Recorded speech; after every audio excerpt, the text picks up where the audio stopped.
Selamat pagi Bapak Ibu dosen yang saya hormati dan teman-teman yang saya kasihi. Perkenalkan, nama saya Gloria Tiara Arya dengan NIM 188114128. Pada kesempatan kali ini saya ingin mempresentasikan proposal saya yang berjudul Efek Antihiperglikemik Kombinasi Dekokta Kulit Batang Valuak dengan Akar Bosa pada Mencit yang Terinduksi Sukrosa. Latar belakang dari penelitian ini yaitu diabetes mellitus merupakan ancaman kesehatan global, di mana menurut WHO pada tahun 2020 terdapat sekitar 422 juta orang di seluruh dunia menderita diabetes mellitus dan 1,6 juta kematian yang berkaitan langsung dengan diabetes mellitus.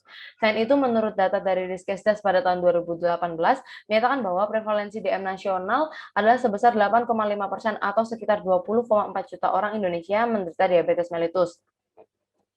Karakteristik dari diabetes mellitus adalah hiperglikemia. Hiperglikemia merupakan kondisi di mana terjadinya peningkatan kadar gula darah melebihi batas normal yang terjadi karena kelainan sekresi insulin, kelainan kerja insulin, dan atau keduanya. Pengobatan untuk diabetes mellitus dapat dilakukan dengan cara memberikan obat antihiperglikemik seperti akar bosa. Akar bosa merupakan obat antihiperglikemik komersial yang telah digunakan selama lebih dari 20 tahun dan terbukti dapat menurunkan kadar gula darah karena kemampuannya untuk mengikat dan menghambat alfa glukosidase. Nah, pengobatan diabetes dengan menggunakan obat anti diabetes ini biasanya berlangsung lama sehingga dapat menyebabkan tingginya biaya pengobatan. Pengobatan untuk diabetes mellitus dimungkinkan untuk dilakukan secara kombinasi antara obat tradisional dan obat konvensional dengan tujuan untuk mengurangi biaya pengobatan dan memberikan efek yang lebih luas dibandingkan pengobatan secara tunggal. Selain itu, adanya perubahan gaya hidup back to nature yang menyebabkan semakin banyaknya pemanfaatan obat tradisional untuk pelayanan kesehatan. Nah, salah satu tanaman yang dapat digunakan untuk obat tradisional yaitu kulit batang faloak yang banyak terdapat di Nusa Tenggara Timur dan dimanfaatkan oleh masyarakat sekitar untuk pengobatan tradisional untuk mengobati penyakit lever, kanker, diabetes, dan gangguan pencernaan.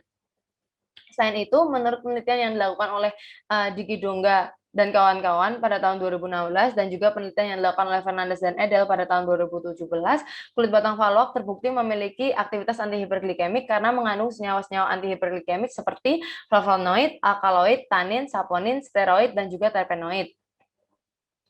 Sediaan dekokta pada penelitian ini dipilih karena merupakan sediaan yang familiar di kalangan masyarakat, yang mirip dengan proses perebusan namun telah terstandarisasi.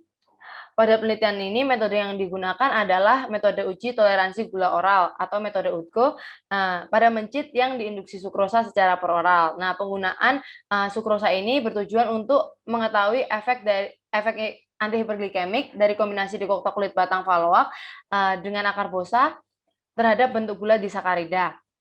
Selain itu juga menurut penelitian yang dilakukan oleh Gunawan Putri et al. Tahun 2018 menyatakan bahwa penggunaan sukrosa dapat meningkatkan kadar gula darah pada mencit 15 menit setelah pemberian. Rumusan masalah pada penelitian ini yaitu apakah kombinasi dekokta kulit batang faloak dengan akar bosa memiliki efek antihiperglikemik pada mencit jantan galur TDY yang terinduksi sukrosa secara peroral. Sehingga tujuan dari penelitian ini yaitu untuk mengetahui efek antihiperglikemik dari kombinasi dekokta kulit batang faloak dengan akar bosa terhadap mencit jantan galur TDY yang terinduksi sukrosa secara peroral. Sehingga diharapkan dari penelitian ini memberikan manfaat, yaitu manfaat teoritis untuk pengembangan ilmu kefarmasian penggunaan kombinasi dekokta kulit batang faloak dengan akar bosa sebagai terapi alternatif antihiperglikemik. Yang kedua, ada manfaat metodologis untuk pengembangan metode tentang metode pengujian efek antihiperglikemik pada mencit yang terbebani sukrosa. Dan yang terakhir, ada manfaat praktis, yaitu untuk memberikan informasi mengenai manfaat kombinasi dekokta kulit batang faloak dengan akar bosa sebagai antihiperglikemik. Yang selanjutnya ada landasan teori dari penelitian ini, yaitu kulit batang faloak dipercaya memiliki aktivitas antihiperglikemik karena memiliki senyawa-senyawa antihiperglikemik seperti flavonoid yang bersifat protektif terhadap kerusakan sel beta dan juga meningkatkan sensitivitas dari insulin dan juga mengurangi resistensi dari insulin, serta senyawa alkaloid yang dapat menghambat absorpsi gula di dalam usus dan juga meningkatkan transport gula serta meningkatkan oksidasi glukosa. Dan yang ketiga ada senyawa tanin yang dapat merangsang fosforilasi pada jalur transport glukosa, dan juga yang keempat ada senyawa saponin yang dapat menghambat aktivitas enzim alfa glukosidase. Pengobatan untuk diabetes mellitus dimungkinkan dilakukan secara kombinasi antara obat tradisional dan obat konvensional. Nah, pengobatan secara kombinasi ini dapat menimbulkan interaksi yang berpengaruh terhadap farmakokinetik dan farmakodinamik dari obat tersebut yang dapat menyebabkan peningkatan atau penurunan efek dari obat tersebut. Nah, akarbosa sendiri memiliki aktivitas antihiperglikemik dengan cara mengikat dan menghambat alfa glukosidase sehingga dapat menurunkan peningkatan kadar gula darah postprandial. Dekokta merupakan salah satu metode ekstraksi yang dilakukan dengan cara merebus simplicia dengan air sebagai pelarut. Pelarut yang digunakan merupakan senyawa yang polar dan juga flavonoid, alkaloid, tanin, dan saponin juga merupakan senyawa yang polar. Sehingga diharapkan pada penelitian kali ini dekokta kulit batang faloak mengandung keempat senyawa antihiperglikemik tersebut dan juga akan dilakukan uji fitokimia untuk membuktikan keberadaan keempat senyawa antihiperglikemik tersebut. Metode uji yang digunakan adalah metode uji toleransi gula oral atau metode UTGO pada mencit yang diinduksi sukrosa secara peroral. Nah, sukrosa ini dapat dipecah menjadi glukosa dan fruktosa yang nantinya akan diserap ke dalam pembuluh darah sehingga dapat meningkatkan kadar gula darah. Hal tersebut didukung dengan penelitian yang dilakukan oleh Gunawan Putri et al. Pada tahun 2018 yang menunjukkan bahwa pemberian sukrosa dapat meningkatkan kadar gula darah mencit 15 menit setelah pemberian sebesar lebih dari 2 kali. Hipotesis pada penelitian ini yaitu kombinasi dekokta kulit batang faloak dan akarbosa dapat memberikan efek antihiperglikemik ditandai dengan penurunan kadar gula darah pada mencit jantan galur DDY yang diinduksi sukrosa secara peroral. Jenis dan rancangan penelitian yang digunakan oleh peneliti pada penelitian kali ini yaitu penelitian eksperimental murni dengan rancangan acak lengkap pola searah.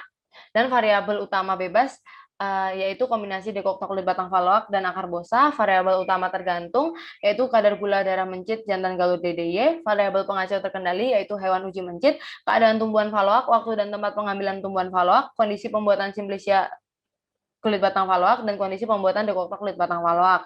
Dan variabel pengacau tak terkendali yaitu kondisi patologis dan psikologis dari mencit serta kemampuan absorpsi mencit. Berikut alat dan bahan yang digunakan pada penelitian kali ini. Untuk skema penelitian, yang pertama ada pengumpulan bahan dan determinasi kulit batang faloak. Kulit batang faloak didapat dari Nusa Tenggara Timur dan determinasi kulit batang faloak akan dilakukan di Laboratorium Farmakognosi Fitokimia Universitas Sanata Dharma. Selanjutnya akan dilakukan pembuatan simplicia dan serbuk simplicia dari kulit batang faloak dan juga akan dilakukan penetapan kadar air dari serbuk simplicia kulit batang faloak dengan menggunakan moisture balance. Selanjutnya dilakukan pembuatan dekokta kulit batang faloak yang mengacu pada BPOM tahun 2012 tentang acuan sediaan herbal terkait pembuatan dekokta yang baik dan benar. Selanjutnya akan dilakukan uji tabung fitokimia untuk membuktikan keberadaan senyawa flavonoid, alkaloid, tanin, dan saponin. Identifikasi senyawa flavonoid dilakukan dengan cara menambahkan 2 mili etanol 70%, serbuk magnesium, dan juga beberapa tetes HCl pekat ke dalam dekokta kulit batang faloak. Terbentuknya warna jingga hingga merah menunjukkan adanya flavon dan terbentuknya warna merah hingga merah keunguan menunjukkan adanya flavonon. Nah, selanjutnya identifikasi alkaloid dilakukan dengan cara menambahkan 5 mili HCl2N ke dalam dekokta kulit batang faloak lalu dipanaskan. Setelah dingin, disaring dan ditambahkan reagen Mayer. Terbentuknya endapan atau kekeruhan menandakan adanya alkaloid. Dan yang ketiga, identifikasi senyawa tanin dilakukan dengan cara menambahkan FeCl3 0,1% ke dalam dekokta kulit batang faloak.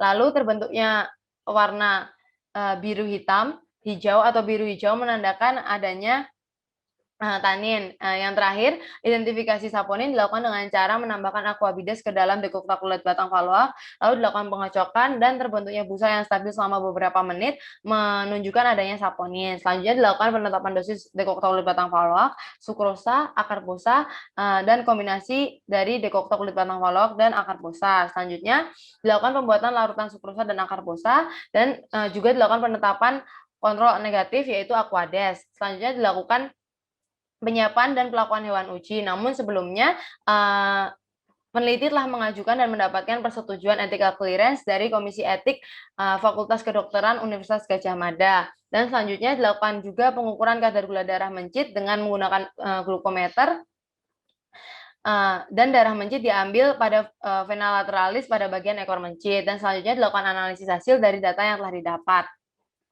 Untuk perlakuan hewan uji, sebanyak 35 ekor mencit dibagi secara acak ke dalam 7 kelompok. Nah, kelompok yang pertama akan diberikan Aquades dengan dosis 25 gram per kilogram BB sebagai kontrol negatif, dan kelompok kedua akan diberikan sukrosa dengan dosis 4 gram per kilogram BB sebagai kontrol gula.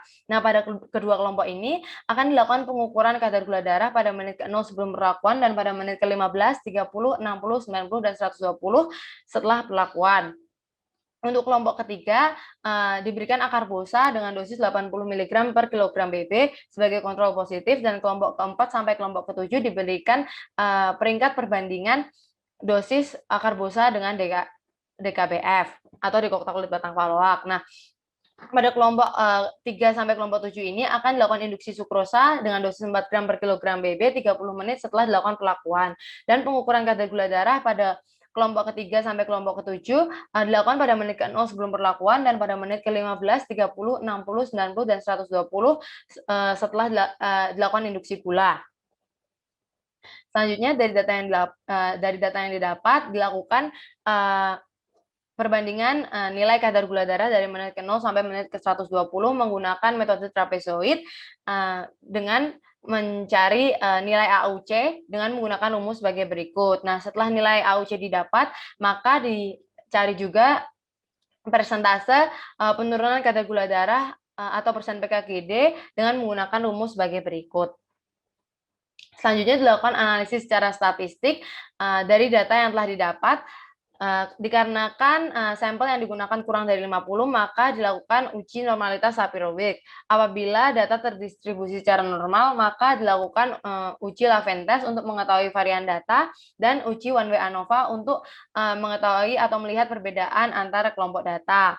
Selanjutnya, apabila varian sama, maka dilanjutkan dengan uji post-hoc Bonferroni, dan apabila varian berbeda, maka dilanjutkan dengan uji post-hoc Temhans. Selanjutnya, apabila data tidak terdistribusi secara normal, maka dilanjutkan dengan uji Kruskal-Wallis dan dilanjutkan juga dengan uji post-hoc Mann-Whitney. Nah, apabila dari hasil yang didapat menunjukkan nilai P kurang dari 0,05, maka berarti terdapat perbedaan yang bermakna dari dua kelompok data. Namun apabila dari hasil yang didapat menunjukkan nilai P lebih dari 0,05, maka perbedaan yang ada tidak bermakna. Terima kasih, demikianlah presentasi terkait proposal saya. Terima kasih atas perhatiannya. Selamat pagi.